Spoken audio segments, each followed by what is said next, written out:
This is my audience. Imagine being told one day that you couldn't work, educate yourself, or even go out in public without a male figure by your side. This is what women in Afghanistan are currently facing. One of the worst human rights crises in history has begun since the Taliban took back control of Afghanistan in 2021, depriving many women of several basic rights such as freedom of movement, work, and education. I want to start by showing a few pictures that reflect the everyday struggles that many Afghan women and girls endure.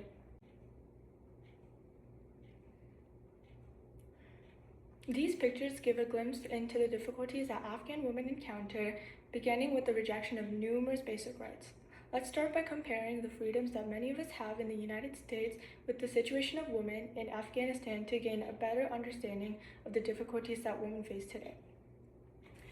The freedom we have in the US highlights how privileged we are to have basic rights. Many of us can choose the education we want, what clothing we want to wear, and so on. However, due to poverty and Taliban regulations, many girls in Afghanistan are no longer permitted to attend secondary school or college. Some are even pushed into marriage at a very young age. Many women are expected to marry and have kids before they reach maturity rather than making plans for the future. According to UNICEF.org, it states denying Afghan girls access to secondary robs an entire nation of its potential, locking girls and their families and their communities into poverty, weakening health outcomes, and silencing the economic engine that an educated generation of women could ignite, said Russell. These obstacles highlight how much Afghan women's struggles affect an entire generation and could go far beyond personal hardships.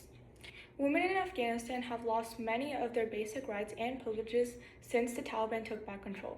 Millions of girls are unable to continue their education or pursue employment because they are not allowed to go beyond the 6th grade. In many circumstances, women are also prohibited from speaking in public and are required to have a male guardian accompany them when they leave their houses. Women's voices and access to knowledge has also been restricted by the removal of women's written books and publications from libraries and bookstores. Women's independence and possibilities have severely restricted by these constraints, which have had an impact on every aspect of their everyday life. According to UnitedNations.org, furthermore, the percentage of women who feel they have a say in decisions made it in their own homes has dropped by nearly 60% over the past year. To give some context, 3 years ago, an Afghan woman could technically decide to run for president. Now she may not even be able to decide when to go and buy groceries, said Ms. Davidson. These limitations have severely harmed women's emotional, physical, and financial well-being, in addition to taking away many of their basic rights. Due to the Taliban's limitations, many Afghan women experience severe emotional, physical, and financial difficulties. Many women and girls are experiencing higher rates of depression, anxiety, and hopelessness as a result of losing their education, freedom, and possibilities. Their health has also been deteriorating since many women find it challenging to obtain appropriate medical care due to limitations on contact between men and women, particularly in places where there are few female healthcare professionals. Even though there are some women still permitted to work, several restrictions on where and how they can do it make it challenging for them to support their families or make a living. When taken as a whole, these difficulties have lowered the standard of living for millions of Afghan women. UnitedNations.org states, the UN Women data also revealed an escalating mental health crisis linked to the loss of rights.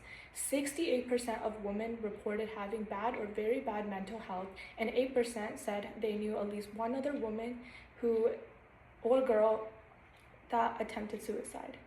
These issues demonstrate how restrictions placed on Afghan women impact all aspects of their lives and continue to influence their futures. In conclusion, many women in Afghanistan have lost a lot of their basic rights, such as the ability to pursue personal freedom, work, or education. Their health, education, and mental health have all suffered as a result of these limitations. Additionally, they have also made forced marriage and childbirth more likely, depriving many women of the opportunity to make their own decisions. Millions of women and girls are still affected daily by these policies, which have led to one of the worst human rights disasters in history since the Taliban took back power in 2021. Many of us American students are free to choose our careers, go to school, and make decisions about our own lives. Although we frequently take these privileges for granted, millions of Afghan women and girls no longer have these rights. We become more aware of difficulties people face globally and are reminded of the significance of defending equality, human rights, and universal access to education by learning about their experiences. Thank you.